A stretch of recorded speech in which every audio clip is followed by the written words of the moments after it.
en honor, claro, del ganador. Así que, con tal mala fortuna, que el que llegó en segundo lugar justo vivía cerca de la plaza. Y cada vez que salía se topaba con la figura de aquel que le había ganado la meta por pocos metros. Así que empezó a verse a sí mismo como un perdedor, pensando por qué no fui yo el que merecí los vítores, los discursos y obviamente la estatua, ¿no es cierto? El monumento. Así que el resentimiento, dicen los griegos, se le instaló en su alma y en su corazón, de modo que no lo dejaba dormir, pensando lo cerca que pudo haber estado de ser él el galardonado. Cuando el sueño le era esquivo, cuando no podía dormir y el insomnio venía para quedarse, el caballero se levantaba por las noches e iba hasta la plaza con un pequeño cincel y raspaba la piedra de la base. No hacía nada con eso, no lograba destruir el monumento, pero sentía que cuando el cincel pasaba por la base, de algún modo estaba erosionando el honor que le habían dado a su contrincante. Noche tras noche iba con el cincel y trataba de erosionar la base. La historia dice que una noche, después de mucho tiempo, raspó un poco de más la piedra y la figura maciza del atleta se derrumbó y cayó hacia adelante con tal mala fortuna que lo aplastó. ¡Pac! Y la figura del atleta, la imagen del atleta aplastó al hombre que trataba de cincelar su base. Murió aplastado justamente por la imagen del hombre que despreciaba.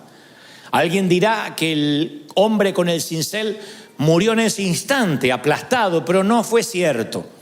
El hombre empezó a morir mucho antes.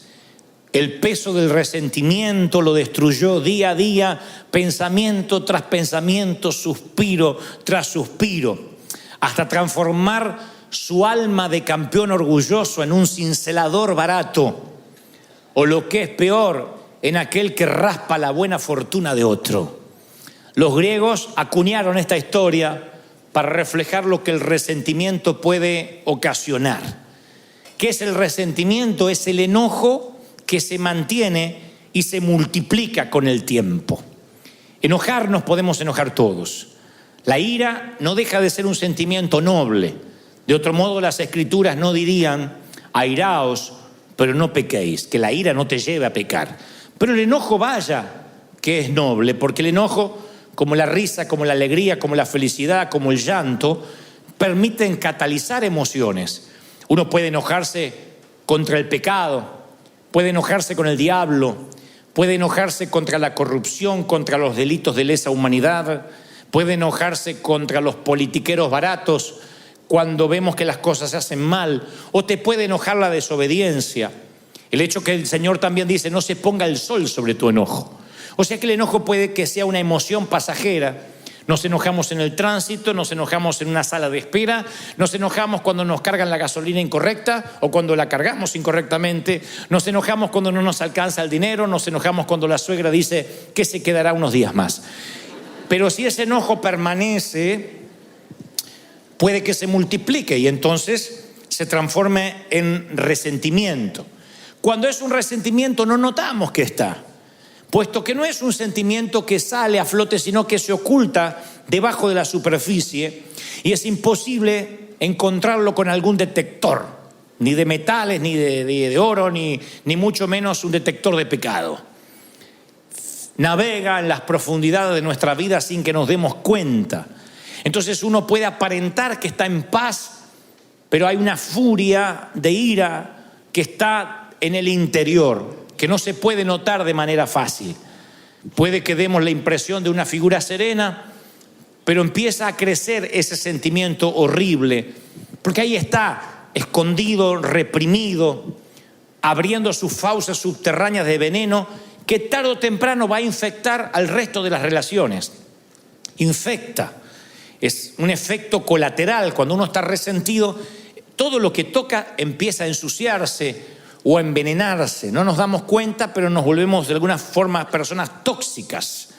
La toxina que uno libera cuando uno tiene resentimiento, cuando uno tiene dolor, a lo mejor es inherente a nosotros, ni nos damos cuenta que la estamos liberando.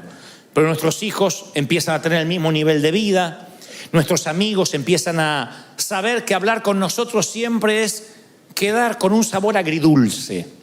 Hay gente que al hablar te deja un sabor agridulce.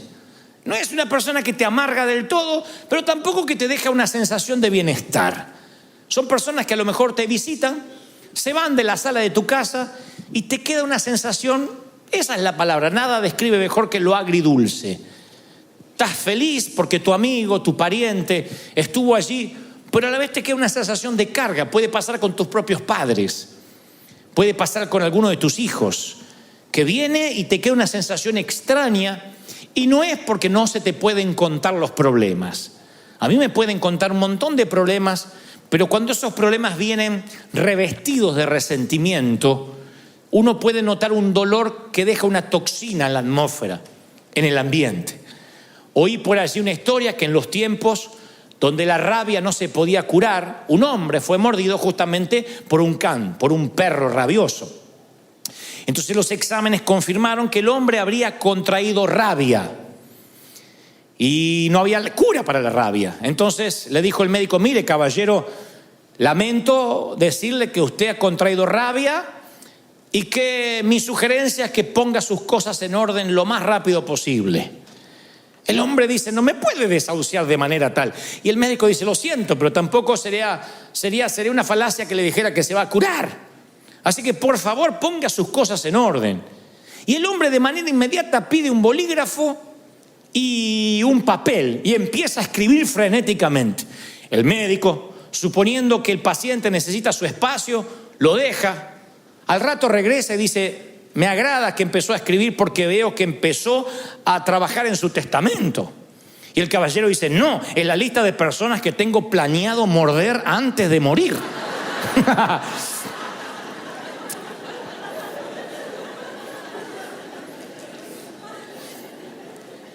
Entonces los resentidos son aquellos que fueron mordidos alguna vez y canalizan su energía mordiendo a otros y los transforma en personas permanentemente enojadas, en un enojo que no se va cuando se pone el sol, sino que permanece. Vino como un visitante, luego se quedó como un intruso y hoy es un huésped permanente, el enojo. Son los que se enojan por todo, por cualquier cosa. Por el calor, por el frío, por la montaña, por la nieve, por los autos, si hay tránsito, si no hay tránsito, todo. Porque todo lo que se le viene a su mano para hacer o se le pone enfrente termina siendo la gota que rebasa un vaso que ya viene lleno. Termina siendo el efecto residual de otras situaciones del pasado. Y dicen los médicos, porque yo siempre trato de asesorarme de no predicar algo que nada más tenga un contenido espiritual y que digan: bueno, eso porque tú lo crees. Si bien vivimos por fe y esto se trata de un mensaje espiritual, a mí me gusta cuando además lo espiritual está respaldado por los científicos, porque por un lado o por el otro tienes que terminar creyéndolo. Así que yo me pongo a ver por qué gente vive profundamente enojada y qué significa eso en su físico.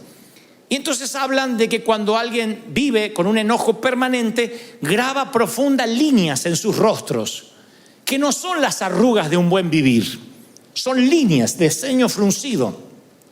Cuando te ríes mucho, se te hacen acá, marcas acá como el Joker. Cuando te enojas mucho, se te hacen un montón de líneas acá. Y la trompa te sale como pato, como Lucas, cuando te enojas. Y entonces dicen las personas que estudian estos comportamientos, el resentimiento hace que los rasgos se endurezcan. ¿Saben lo que son rasgos duros? Endurecer los rasgos no es necesariamente lo que ocurre con el correr del tiempo. Eventualmente todos envejecemos. El tema es cómo uno envejece. Los rasgos blandos son los rasgos que tiene un niño. Cuando uno conserva los rasgos blandos, aunque tenga 50, 60, 80 años, tiene una cara de paz, una cara angelada, una cara donde el resentimiento no hizo un habitáculo. Cuando los rasgos se endurecen, son esas personas que aunque tengan 25 años, tú no sabes por qué. Sí tiene 25, pero aparenta tener 50. Porque sus rasgos se endurecieron, su ceño se frunció. Y eso tiene que ver con la manera en que el cuerpo cataliza el resentimiento, la falta de perdón. Por otra parte, dicen los médicos que la falta de perdón o el resentimiento encorva los hombros, encorva la postura corporal, cambia porque uno lleva un peso espiritual. Ellos le dicen un peso anímico, pero es un peso espiritual. De manera que uno se encorva, en vez de estar paradito derecho, uno tiende a encorvarse. Van a ver que la gente resentida cada vez se hace más chiquita. Cuando yo doy estos síntomas, o los muestro, lo primero que se nos viene a la cabeza es: ¿quién quiere tener un estilo de vida así? ¿Quién quiere vivir encorvado, con los rasgos duros, con el ceño fruncido? Nadie. ¿Quién elegiría vivir ese estilo de vida? Nadie. Sin embargo, el resentimiento entra, a veces sin nuestro consentimiento, y después nos acostumbramos a vivir con él. Si vas a buscar en la Biblia la palabra resentimiento, no está. No aparece en las concordancias. Es un término relativamente moderno, acuñado hace 2 siglos atrás. Pero Pablo, el apóstol, utiliza una frase que se acerca mucho al significado de manera sorprendente. Y cuando les diré dónde, se van a sorprender más todavía. En el capítulo del amor aparece lo más parecido al resentimiento. En 1 Corintios 13, donde está la prosa más elegante acerca del amor, allí aparece semi-escondido lo que sería contrario justamente al amor puro, el resentimiento. Es aquel versículo 5 donde dice: el amor no hace nada indebido. Claro, esa es la traducción, en este caso al español. El amor no hace nada indebido. Sin embargo, en el original griego, en el hebreo también tiene un significado, pero en griego me gusta más porque se asemeja a lo que realmente es la amargura o el resentimiento. El original dice logizomai, Logizomai, logizomai. Entonces dice: el amor no es logizomai. Y uno diría: ¿qué es eso? ¿Qué no es logizomai? Bueno, es una palabra de los contadores públicos certificados de la época. En el primer siglo, cuando la gente tenía una deuda que no podía pagar y se transformaba en un moroso constante, no iba a collection, ni le llegaban cartas de desalojo. Había contadores que anotaban su deuda en lo que se llamaba un libro mayor de contaduría. Y esa deuda era escrita en tinta, con una pluma. O sea que no se podía borrar, quedaba parte de tu background. Vivías como moroso o como un mal pagador el resto de tu vida. Algo así como el background que podemos tener nosotros ante la ley. Alguien que comete un ilícito o un acto delictivo, inmediatamente eso forma parte de su hoja de vida. Y aún así pagues tu sentencia, pagues tu deuda con la sociedad, cuando salgas de la cárcel, aun cuando cumpliste, insisto, tu condena, cruzas una luz en rojo, inmediatamente el policía coloca tu placa o tu nombre en su computadora y le aparece que estuviste en la cárcel y por qué razón. Eso se llama tus antecedentes penales. En el primer siglo no había un sistema computarizado de antecedentes penales, pero había un libro mayor de los contadores que era justamente lo que el apóstol dice, el logizomai.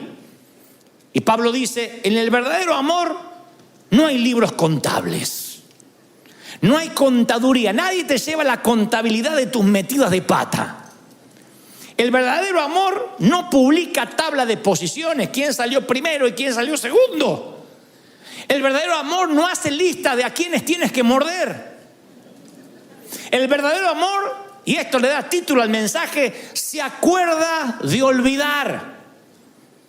El verdadero amor te dice: acuérdate de olvidar. No lleves libros contables de lo que te hicieron, cómo te hicieron, cuándo te lo hicieron. Porque el verdadero amor no lleva contabilidad. Eso es cuando se traduce en: el verdadero amor no hace nada indebido. Dios se olvidó y se olvidó de que se olvidó. Y te dice: acuérdate de olvidar. David, el hombre conforme al corazón de Dios, que en los asuntos del corazón era ¿qué puedo decir? El Pablo Cortázar de la época. era Gabriel García Márquez. Con el mayor respeto que me merece David, no lo estoy comparando con estos autores, pero digo, el escritor del amor por excelencia. Sus salmos podrían componer millones de canciones hasta la fecha. Y este campeón del amor y este hombre conforme al corazón de Dios está en el lecho de muerte, David, y hace entrar a su hijo Salomón al cuarto y le da un consejo final. ¿Qué creen que le dice? Cómo batallar, cómo pelear sus batallas, cómo luchar contra el orgullo, cómo no pecar. No creerán cuál es el consejo que le da en el último aliento a Salomón. Primera de Reyes 2:5 nos deja un registro de esas patéticas palabras. Y perdonen que les estoy bajando de la cúspide a David, pero David, así como era el tremendo hombre del Señor, también tenía un montón de fallas, y entre ellas esta. Le dice a su hijo, ya sabes tú lo que me ha hecho Joab, hijo de Sarvia, lo que le hizo a 2 de mis generales del ejército de Israel, a los cuales él mató, derramando sangre en tiempo de paz. Así que tú, Salomón, harás conforme a tu sabiduría, pero no dejes descender las canas de este hombre al Seol en paz. El hombre más grande de su época se está preparando para ir al encuentro con su Dios. ¿Y qué sabiduría imparte? Un viejo rencor de años, que no se lo quiere llevar a la tumba y le quiere pasar el libro mayor de un rey, y la perpetuación generacional de una falla de carácter se la pasa a su hijo, a su sangre. Le dice, no permitas que Joab muera de muerte natural. Yo me estoy yendo, pero hazme el favor de que pague con su vida por el dolor que me causó en vida. Impresionante, ¿no? Ese es el lado de David que no quisiéramos hablar ni enfrentar, pero es el lado que tampoco nosotros quisiéramos enfrentar. Porque cuando uno está resentido, sin querer, transmite esa atmósfera de resentimiento a los hijos y a los nietos. Y si Dios lo permite, a los bisnietos. Los hijos son los mudos testigos que nos ven cómo hablamos con resentimiento, ya no solo de hombres de Dios, cómo hablamos de resentimiento de nuestros padres, de cómo me criaron, la forma que ya no lo contamos como una experiencia didáctica, sino con dolor. Y ellos heredan. Recuérdense que más que heredan, son impartidos por esa maldición. Recuerden que la herencia es lo que uno le deja a alguien, pero la impartición es lo que uno deja en alguien. Y esa impartición que le damos a los hijos a diario puede ser bendición o maldición. Cuando estén ante una disyuntiva de la vida, nuestros hijos van a decir, ¿cómo hacía el viejo en mi lugar? ¿Qué hacía mamá ante una situación igual? Y si mamá reaccionaba llena de dolor, de resentimiento, esa hija va a ser otra resentida. Va a tratar al esposo como vio que la madre trataba a su padre. El hijo va a tratar a su mujer como vio que su padre trataba a su madre y viceversa. Es una cosa que empieza a repetirse de generación en generación. Es el poder del entorno. Yo puedo reprender maldiciones generacionales y decir, se corta aquí aquello de que si los padres comieron las uvas agrias, los hijos no heredarán la dentera. Lo creo. Yo no creo que porque tuviste un abuelo borracho o un papá divorciado vas a seguir el patrón generacional, vas a tomar la posta generacional. Yo creo que no. Dios hace todas las cosas nuevas, pero no puedo cambiar el poder del entorno. El entorno es lo que se respira en tu familia, lo que se habla. Si en tu casa, por mucho, no creo que porque tu abuelo era alcohólico vas a ser alcohólico y tus hijos lo van a hacer. Pero si en tu casa cualquier festejo amerita tomarse un tequila, y si estás triste te tomas un tequila, y si estás alegre te tomas un tequila, y para que la Santa Cena no te caiga mal te tomas un tequila, y si pierde las Chivas te tomas un tequila, y si gana la América te ganas un tequila.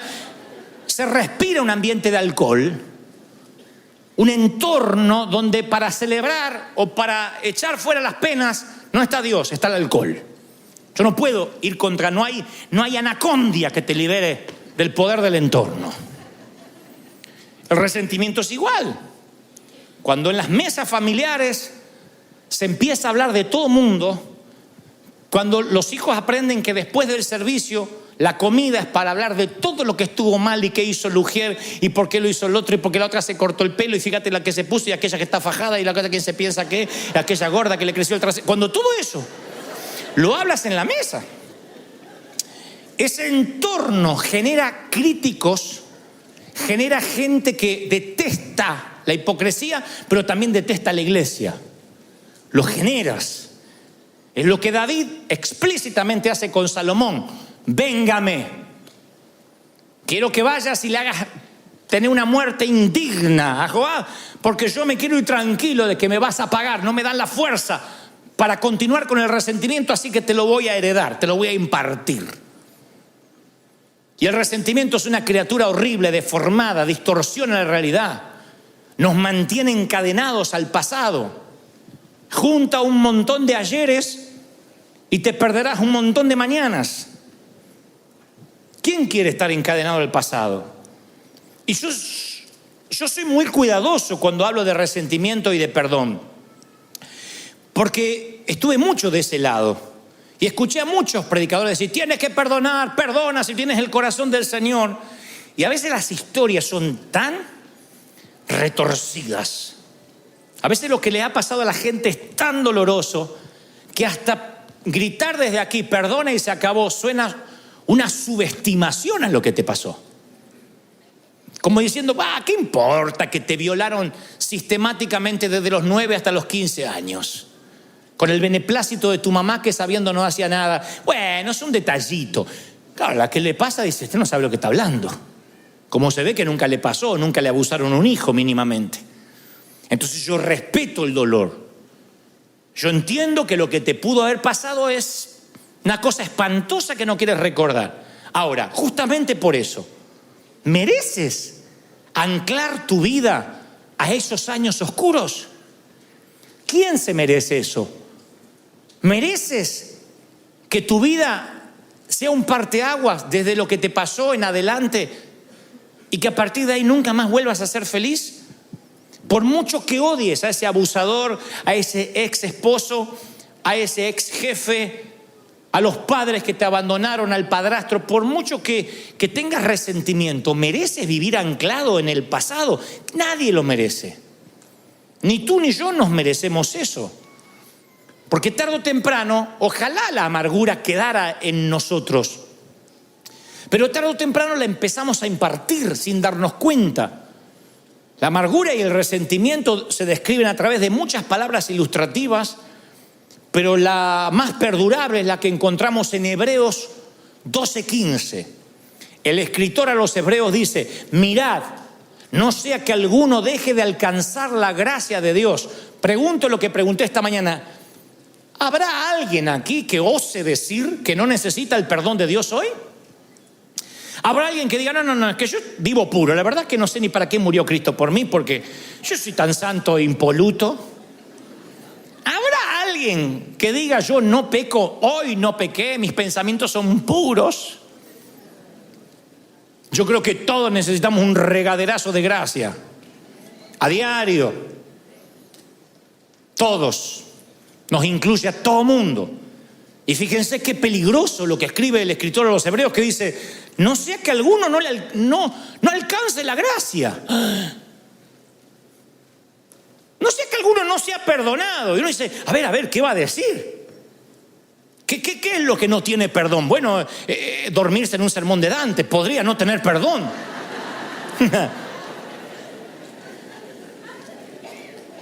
No, dice que brotando alguna raíz de amargura los estorbe y sean muchos contaminados. Para que una raíz de amargura brote, la amargura tiene que estar subterránea, si no, no brota. Para que algo brote tiene que estar abajo sembrado. Y si dice que la amargura brota, es porque la amargura está debajo. En algún momento la semilla del rencor cayó en esa tierra. Si no, ¿cómo va a brotar rabanitos o tomates? ¿Cómo va a brotar brócoli si nunca sembraste brócoli? Y dice, no sea que les brote una semilla, una raíz de amargura y los estorbe. Imagínate que te pierdes la gracia de Dios porque tú no das gracia. Me hiela la sangre pensar que porque yo no puedo perdonar, Dios tampoco me perdone a mí. Y el Señor, por si a alguien le queda duda, dice, sí, con la misma vara que medís, serás medido. Con la misma vara. Es bíblico. Los que piden justicia para el otro y misericordia para sí. No, si pides justicia para el otro, tú no quieres justicia para ti. No te agradará que Dios te opere y te mire con justicia. Tú no quieres justicia. Yo no quiero justicia. Jamás le diría al Señor, haz justicia conmigo, porque desaparezco. Yo necesito misericordia. Y Dios dice, ok, dala. Lo que siembras cosecha, da gracia, recibes gracia. Y dice el escritor de los Hebreos, te va a estorbar y van a ser muchos contaminados. Sí.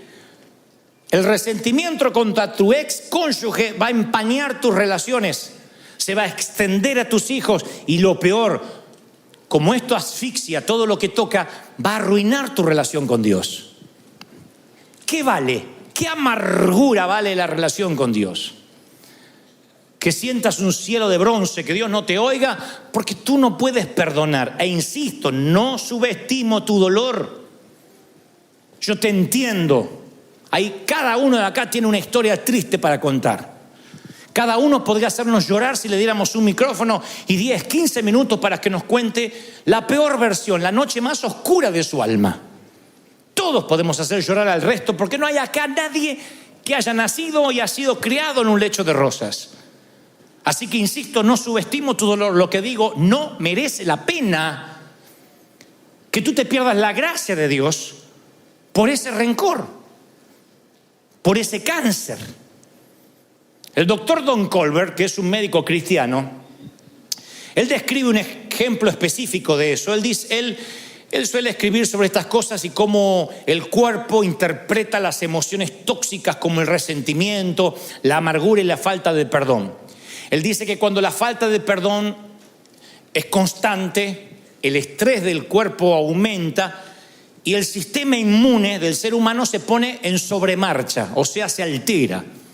¿Qué es el sistema inmune? Lo que ataca las bacterias, lo que ataca los hongos, los virus del cuerpo. Pero cuando el sistema inmune está bajo mucho estrés, todo tu cuerpo está bajo mucho estrés, empieza a atacar las células sanas, lo cual produce enfermedades de autoinmunes inflamatorias, artritis, lupus.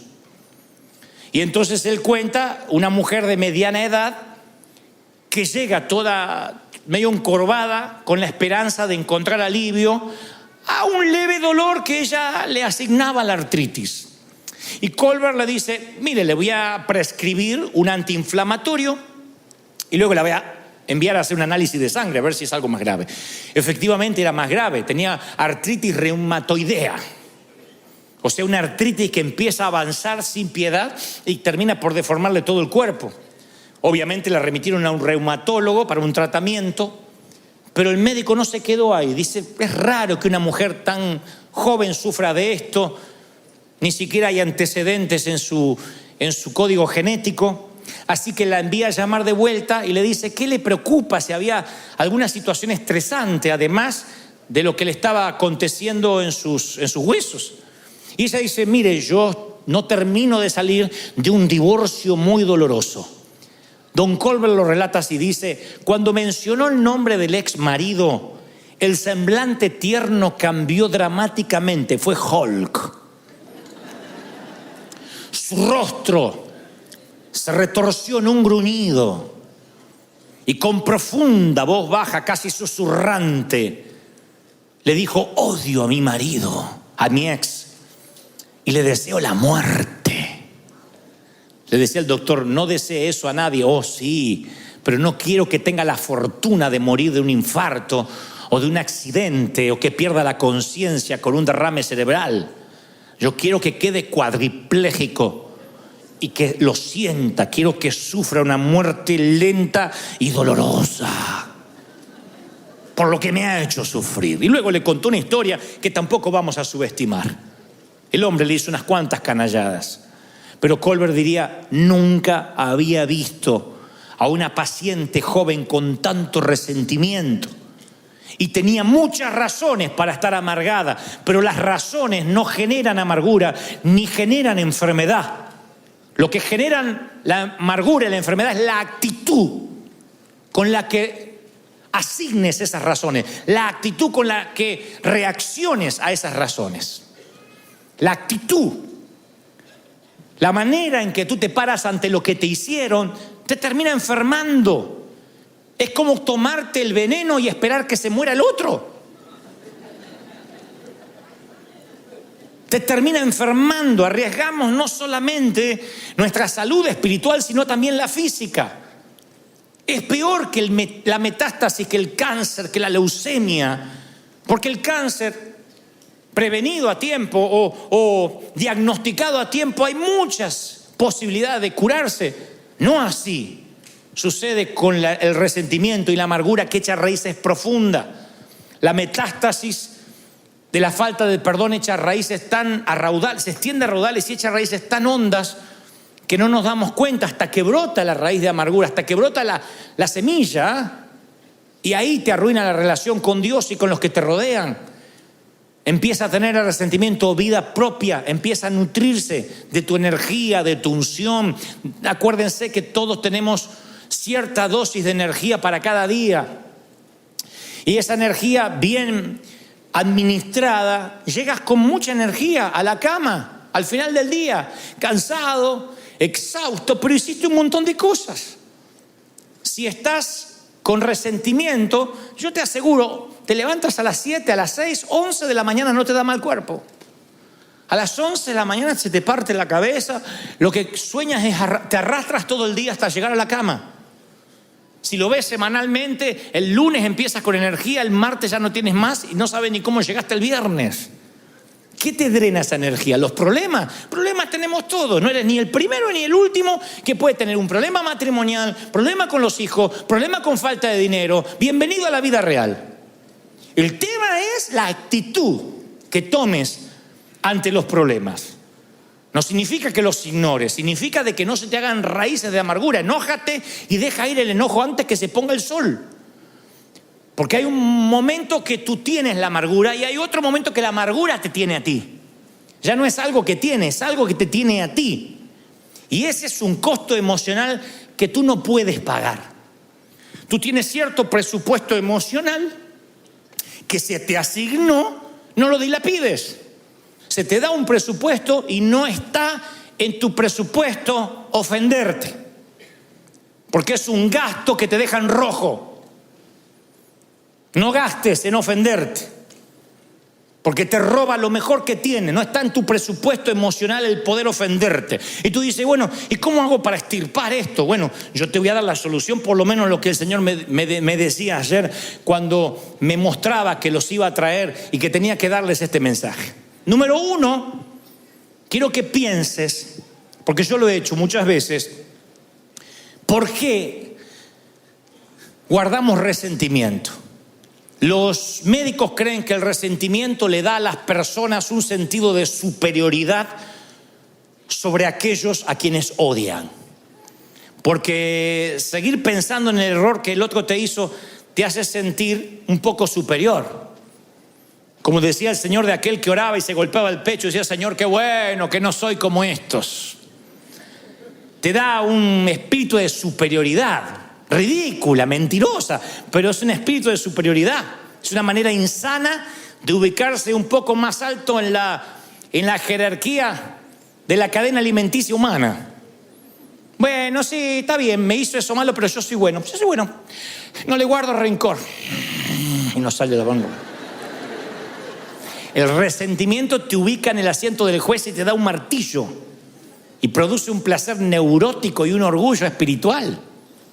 Te cuento lo que me hizo. Siéntate, te voy a contar desde el principio. Cuando te cuente lo vas a querer matar igual que yo. O sea, lo pones en papel de acusado y tú te pones en papel de víctima. En muchacho o muchacha de la película. Entonces yo siempre invito a pensar, a ver, ¿por qué le tienes resentimiento? Y generalmente las personas con estima dañada son las más propensas a resentirse, porque entonces equilibran su baja estima odiando a alguien. Se ponen en papel de bueno. Para que haya un Spider-Man tiene que haber un... ¿Cómo se llama el otro? Un duende verde. Para que haya un Batman tiene que haber un Joker. Entonces necesitamos un némesis. Necesitamos un enemigo en alguna parte para decir, bueno, yo soy mejor. Yo soy más bueno. Si no pasamos a ser nosotros los villanos, Dios nos libre. Siempre estamos buscando a alguien que sea más odioso que nosotros.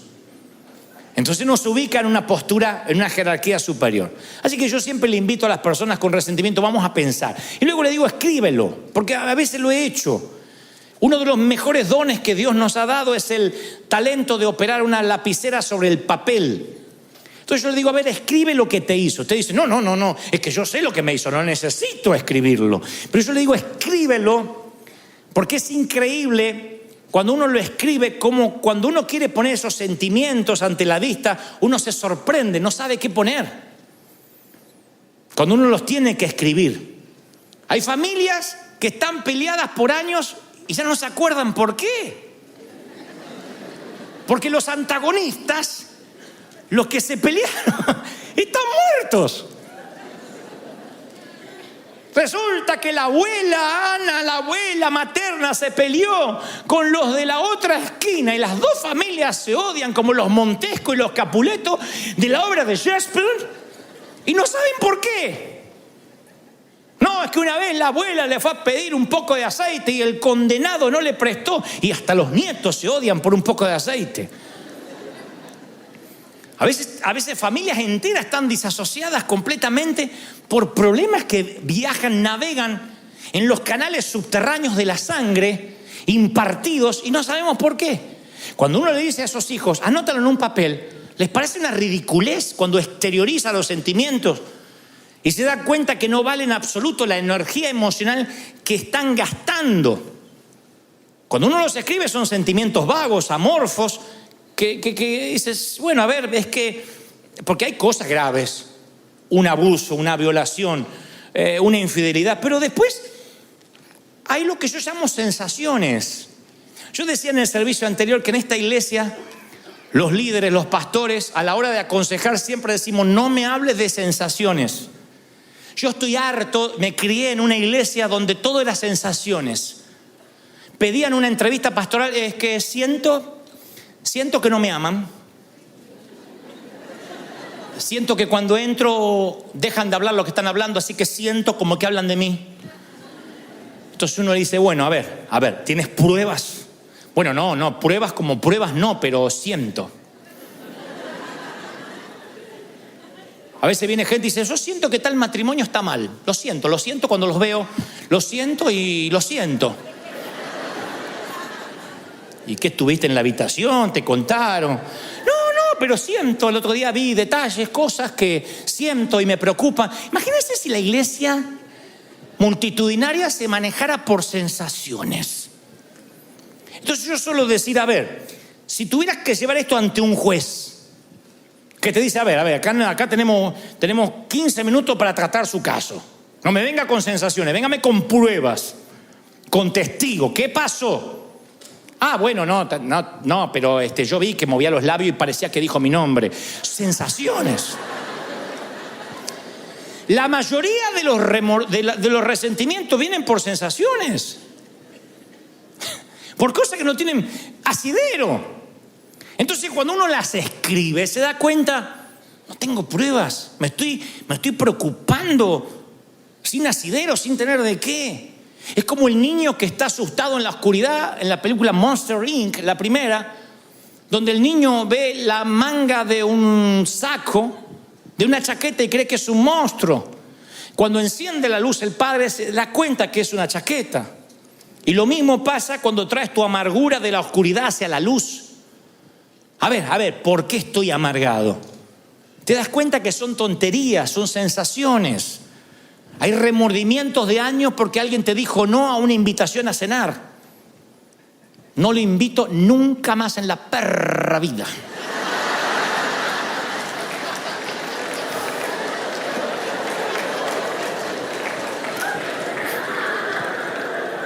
En la perra vida, no a la perra, no. A la perra en la perra vida. No le invito más. ¡Se acabó! Me acerré. Y cuando yo me cierro. Y por ahí el otro no tenía ganas de ir a comer. Y se arman unos problemas, unos resentimientos. Ni les cuento cuando en nuestra iglesia un muchacho se ponía de novio con una muchacha y no llegaban al casamiento. No se casaban, estaban de novio, se dan cuenta que eran incompatibles, que no se llevaban, que les pareció que se gustaban, pero después que no. Gloria a Dios que antes de casarse se dieron cuenta. Pero ya eran dos familias enfrentadas. Con mi niña no van a jugar. Y ya se iba una familia dividida y la otra no. Si van ellos, yo no voy. Si el pastor no los echa, nosotros no nos congregamos más. Esas sensaciones, ridiculeces, que hoy uno en perspectiva dice, ¿de verdad? ¿De verdad? ¿De verdad alguien quiere que su hijo se case con quien no ama o su hija con quien no ama para que no haya problema, para que nos podamos sentar juntos en la misma iglesia? ¿De verdad? ¿Cómo uno entra en esos rieles de necedad por sensaciones? Pues yo digo, escríbelo, a ver, escríbelo, tráelo a la luz. ¿Por qué detestas? ¿Qué te dijo? Hay personas que detestan a hombres de Dios porque vio un videíto de YouTube. No, yo vi el video y... Lo conoces personalmente, te tomaste un café, pesaste su corazón, su espíritu. ¿Quién resiste el análisis de un video si una cámara te siguiera las 24 horas? Y editaran video de lo que dices. Y hay gente que odia con un odio visceral a personas porque vio un videíto y leí un estudio bíblico que hicieron en contra del fulano. Es increíble. Porque nada merece tu odio ni tu resentimiento si mínimamente no tuviste una confrontación seria, algo que está irremediablemente roto, que no se puede resolver, que no hay posibilidad de perdón. Por eso digo, piénsalo, luego escríbelo. El tercer consejo, no tengo base bíblica para esto, pero es terapéutico, resulta, porque yo creo que no hay solución psicológica a los problemas espirituales. Pero eso siempre digo, cuando un día estás muy enojado por algo, nada mejor para las emociones fuerte, para quitar el filo del enojo reciente, nada mejor que una válvula de escape como el caminar. ¿Ustedes dirán caminar? Sí. Salir de tu entorno. Cuando estás viendo que hay resentimiento, que se está gestando, sal a caminar. Si tienes cuentas con recursos, vete a pasear más lejos. Si tienes un automóvil, sube al auto y vete a dar vueltas sin sentido. Ustedes dirán, ¿de dónde sacaste eso? Abraham está metido en la tienda diciendo, no puedo tener hijo, estoy mal, estoy deprimido. Y Dios le dice, sal de la tienda, fuera. ¿Por qué Dios no le habla dentro de la tienda? Sal de la tienda y cuenta las estrellas si las puedes contar. Bueno, así, cabezón, serán tus hijos. Pero Abraham está en la lona, ve lona arriba, ve lona acá, está en la lona, está knockout, no ve nada. Dios le dice a Elías, vamos, vístete, cíñete, sal de la cueva, que largo camino te resta. Mi consejo cuando hay resentimiento, no te quedes hecho un ovillito tirado en el sillón mirando la Casa de Papel, porque no te resuelve nada. No resuelve eso las cosas. Cuando ves que hay un sentimiento que está creciendo, tienes que salir, despejar la mente. Háblame, Señor. Cantar, mirar los árboles, no sé, parece una bobería, pero es algo que el Señor le pedía a sus profetas. Muévete, sal, quiero hablar contigo. Corre, transpira esas emociones. Que vaya saliendo el rencor así mientras caminas. Después de 20 minutos quemas grasa, después de media hora quemas rencor.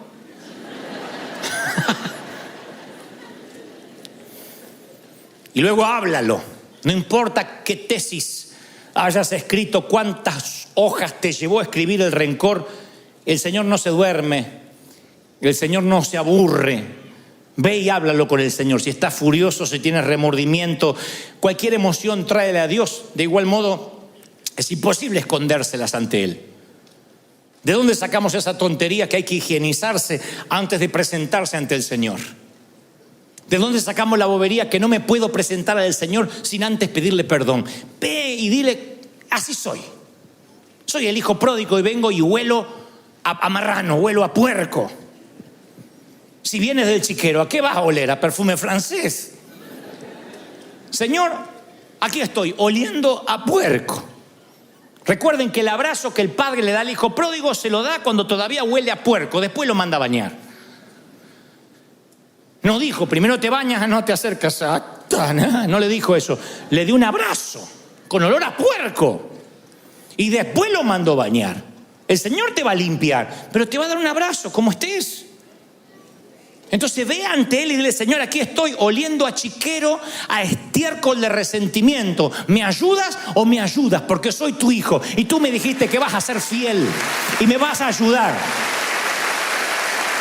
¿Lo crees? 2 misioneros atravesaban las junglas de Birmania. Un misionero nativo y uno que era novato. Y de pronto se meten en un lago hasta el cuello, un lago muy sucio. Y cuando salen del otro lado, uno de ellos, el novato, estaba repleto de sanguijuelas. Esos gusanos que se pegan y se meten en la piel. Tenía todo el torso, los brazos, las piernas, y se las empezó a arrancar. Y le dice el misionero: no. Si usted se las arranca repentinamente, parte del gusano, del insecto, va a quedar allí y se le va a infectar. Y si, ¿qué puedo hacer? Desesperado, imagínese, lleno de sanguijuela. Dice: usted tiene que ir rápido a la aldea conmigo y meterse en un baño de bálsamo, en un baño de aceite. Y allí las sanguijuelas rápido quitan sus garfios y usted va a quedar libre. El resentimiento es una sanguijuela que se mete en tu corazón y no puedes tironear. Tiene garfios en tu vida. Por eso necesitas sumergirte en el bálsamo de la gracia de Dios. Decirle: Señor, mira, estoy lleno de sanguijuelas. Te tiras así y le dices: Señor, me ayuda para ser libre, para ser sano. Y cuando la gracia, cuando el aceite te perdona, entonces tú puedes perdonar. Pero si nunca te dejas perdonar, tú vas a operar bajo la ley estricta del libro mayor. Vas a ser un contador, un contable. Me hizo aquel, me ofendió. La está apoyando a esa loca. Y vas anotando. Por último yo digo: déjalo ir. Acuérdate de olvidar. Diga conmigo: me acuerdo de olvidar. Entonces, sea un olvidadizo generoso, minucioso. No seamos una rata guardadora, acumuladora. Uno se vuelve literalmente, quiero que la frase se nos pegue, porque a mí me duele cuando me dicen: no seas una rata acumuladora. La rata suele poner cosas en sus madrigueras y acumulan. Y uno tiene que aprender a desechar, a no guardar, a tener una amnesia selectiva. A decir: me voy a acordar de olvidarme. Una amnesia selectiva. A ver esto, al trash, a la basura. A ver esto, como cuando limpiamos el escritorio de la computadora, como cuando limpiamos el celular, cuando sacamos las cookies de sitios donde navegamos que nos ocupan espacio y nos quitan gigas de memoria. Decir: a ver esto, lo que me hicieron en 1982, ya está. El partido que Argentina le ganó a México ya está. Yo sé que es una amargura difícil de las sanguijuelas muy arraigada, pero ya está. Hay que dejarlo ir. No podemos estar sumando lo que nos pasó, más lo del 94, más lo del 2002, más lo del 2003. Hay que tener una amnesia selectiva y decir: yo es un presupuesto que no estoy dispuesto a pagar. Porque si estás enojado con alguien, lo cargas en tu espalda. Si te enojas conmigo, me llevas en la espalda toda la semana. Y si a la vez te enojas con tu suegra, vamos los dos. No me hagas eso. Es tu suegra, no la mía. No me pongas en tu espalda con ella. Viaja liviano y disfrutarás del viaje, porque aparte es la única manera de viajar que tenemos. Se supone que esta es la marca registrada de los hijos de Dios, que pagamos bien por mal. Que bendecimos a los que nos maldicen. Se supone que esa es la manera, no hay otra. Miren, yo les voy a regalar esta historia.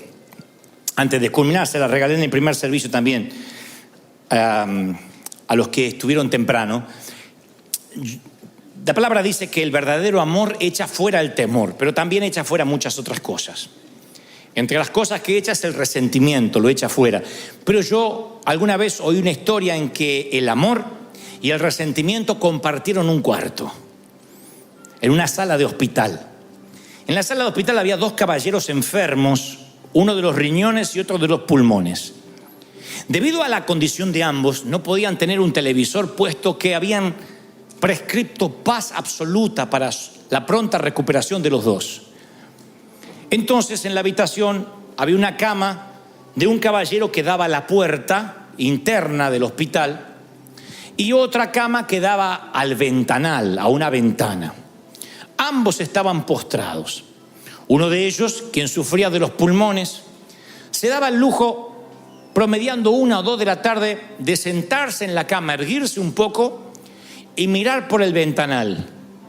¿Qué ves?, le decía quien estaba al lado de la puerta. Y el que estaba al lado del ventanal le empezaba a contar cosas como: bueno, son las 2 de la tarde y veo a la pareja de siempre que llegan al banco de la plaza. No me digas que esto da a una plaza. Oh, sí, una plaza maravillosa donde hay una banca que se presta para los enamorados y enfrente un lago con cisnes. No sabía que había cisnes por esta zona. No, no los hay. Pero cuando hay un lago tan acogedor, los cisnes hacen un sitio permanente para ellos. Y patos. ¿Qué más? Deberías ver los niños que llegan promediando las 3:15 de la tarde cuando salen de su colegio y empiezan a corretear. Y también las vecinas que cuentan los chismes del día. Algunas señoras son muy bonitas, por cierto. Y cuéntame más. Y cada día, quien miraba la ventana le contaba a quien estaba del lado de la puerta el mundo que se abría detrás de las cortinas. Pero una semillita de enojo entró en el que estaba del lado de la puerta, porque en cierto momento pensó, luego de varios días: ¿y por qué no me tocó a mí del lado de la ventana? ¿Y por qué tengo que imaginarme con ojos imaginarios, valga la redundancia, lo que él ve con ojos reales? Y anidó ese enojo mucho más allá de cuando se puso el sol, de manera que subterráneamente le quedó una semilla de amargura que, como todo cáncer, empezó a crecer. Con el pasar de las semanas ya ni quería escuchar al amigo que le relataba lo que había por las ventanas, porque maldecía que él no había gozado la suerte de estar él contemplando aquello que se veía detrás de las cortinas. Su enojo hizo que tuviera un bajón anímico y los médicos notan de que sorprendentemente empieza a empeorar, que sus niveles de toxinas crecen, su glucosa empieza a variar. No entienden tal desmejoría, pero está tan amargado porque no puede ver por la ventana que empieza a ponerse grave. Pero lo que